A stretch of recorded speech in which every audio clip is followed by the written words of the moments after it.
বন্ধুরা, তোমরা কেমন আছো? আজ আমি তোমাদের সঙ্গে শেয়ার করব একটা স্বাস্থ্যকর সুস্বাদু রেসিপি। মটর ডালের বড়া করে ফুটি, যেটাকে কাকুর বলা হয়, সেই রেসিপি। আর এটা ঠান্ডায় খাওয়া খুবই ভালো, গরমে খুব ঠান্ডা, এটা খাওয়া খুবই ভালো। দেখো, একটা কাকুর নিয়েছি, এটাকে ফুটিও বলে। এটাকে আমি ধুয়ে নিয়েছি। এবার এটাকে আমি 4 টুকরো করে আগে কেটে নেব। 4 টুকরো করে আমি ফুটিটাকে কেটে নিয়েছি। এবার এটাকে খোসা ছাড়িয়ে নিয়ে ডুমো ডুমো করে বেশ ভালো করে সাইজ করে নেব। দেখো, এইভাবে ডুমো ডুমো করে কেটে নিয়েছি।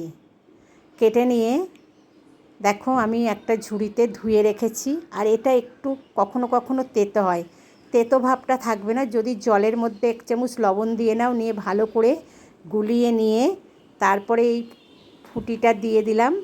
ভালো করে কচলে কচলে ধুয়ে নিলে এর তেতো ভাবটা কেটে যায়। দেখো, আমি বেশ সুন্দর করে ধুয়ে নিয়েছি, নিয়ে জল ঝরিয়ে নিয়েছি। এবার আমি এই মটর ডালটা 2-3 ঘন্টা ভিজিয়ে রেখেছিলাম। এবার এর মধ্যে আমি একটু চিনি, একটু লবণ, একটু হলুদ আর 2টো কাঁচা লঙ্কা দিয়েছি। এটা পেস্ট করে নেব। পেস্ট করে নেওয়া আমার হয়ে গেছে। পেস্টটা একটু নরম করলে হবে না, একটু শক্ত করে করতে হবে। একটু কালো জিরে দিয়ে এটাকে আমি ভালো করে ফেটিয়ে নিয়েছি। এবার এটা দিয়ে আমি বড়া তৈরি করে নেব। গ্যাসে কড়া চাপিয়ে দিয়েছি, গ্যাসটা ধরিয়ে দিয়েছি, খানিকটা সর্ষের তেল দিয়ে দিয়েছি। দেখো, তেলটা হয়ে গেছে। এবার ছোট ছোট করে বড়ার আকারে কড়ার মধ্যে দিয়ে দেব। এভাবে সব দিয়ে বড়াগুলো ভেজে নেব। দেখো, বড়াগুলো আমার ভেজে নেওয়া হয়ে গেছে। এবার বড়াগুলো আমি তুলে নিয়ে একটা পাত্রে রেখে দিচ্ছি। এবার এই কড়ায় আরেকটু তেল দিয়েছি, দিয়ে এর মধ্যে ফোড়ন দিলাম, 2টো শুকনো লঙ্কা, তেজপাতা দিলাম একটা, আর একটু গোটা জিরে দিলাম, সাদা জিরে। ফোড়নটা একটু নাড়িয়ে দিচ্ছি। ফোড়নটা দিয়ে দেখো, একটা সুন্দর গন্ধ বের হয়েছে। এবার এর মধ্যে আমি যে ফুটি কেটে ধুয়ে রেখেছিলাম, প্রথমে আলুটা আমি ভেজে নিচ্ছি লাল লাল করে। দেখো, আলুটা আমি লাল লাল করে ভেজে নেব। আর এদিকে আমি একটা মশলা করে নেব। 1 চামচ জিরে গুঁড়ো, 1 চামচ ধনে গুঁড়ো আর 1 চামচ লঙ্কা গুঁড়ো দিয়ে আমি এই মশলাটা একটু করে নিচ্ছি। মশলাটা আমার বানিয়ে নেওয়া হয়ে গেছে। এদিকে আমার দেখো, আলুটা নেড়ে দিচ্ছি। আলুটা দেখো লাল লাল করে ভেজে নেওয়া হয়ে গেছে। এবার এর মধ্যে আমি দিয়ে দেব সেই পেস্টটা, যে পেস্টটা করে রেখেছিলাম। আর পাত্রটা ধুয়ে একটু জল দিয়ে দিচ্ছি। আর এর মধ্যে আমি দিয়ে দেব পরিমাণ মতন লবণ, হলুদ আর মিষ্টি। তোমরা তোমাদের স্বাদ অনুযায়ী লবণ আর মিষ্টি দিয়ে দেবে।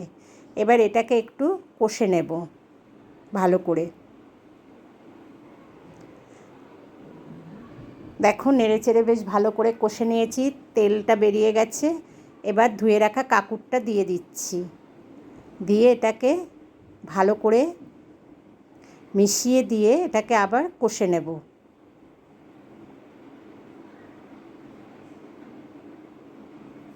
দেখো, বেশ সুন্দর করে কষে নিয়েছি। এবার এর মধ্যে আমি দিয়ে দেব পরিমাণ মতন জল। জলটা দিয়ে ভালো করে নাড়িয়ে দিয়ে আমি ঢাকা দিয়ে দিচ্ছি। 5-7 মিনিট হতে দেব। এবার আমি শিলে একটু রাঁধুনি, অল্প একটু 1/2 চামচের একটু রাঁধুনি বেটে রেখে দিলাম। 5-7 মিনিট পরে দেখো, এখনও সেভাবে কাকুরটা সেদ্ধ হয়নি। আমি এর মধ্যে বড়াগুলো দিয়ে দিচ্ছি। বড়াগুলো দিয়ে মটর ডালের বড়াগুলো দিয়ে দিলাম। দিয়ে এটাকে আমি আবারও ঢাকা দিয়ে 5-7 মিনিট হতে দেব। দেখো, 5-7 মিনিট পরে গ্যাসের ফ্লেমটা এবার একটু লো করে দিয়েছি। ঝোলটা অনেকটা কমে এসছে, কাকুরটা সেদ্ধ হয়ে গেছে, আলু সেদ্ধ হয়ে গেছে। এবার আমি শেষে এর মধ্যে দিয়ে দেব রাঁধুনি বাটাটা। এটা দিয়ে দেখবে অপূর্ব স্বাদের খেতে হয়। এবার রাঁধুনি বাটাটা দিয়ে বেশ ভালো করে নাড়িয়ে দিলাম, দিয়ে গ্যাসের ফ্লেমটাকে একদম লো রেখেছি। রেখে আমি এবার ঢাকা দিয়ে মিনিট 2 হতে দেব লো ফ্লেমে।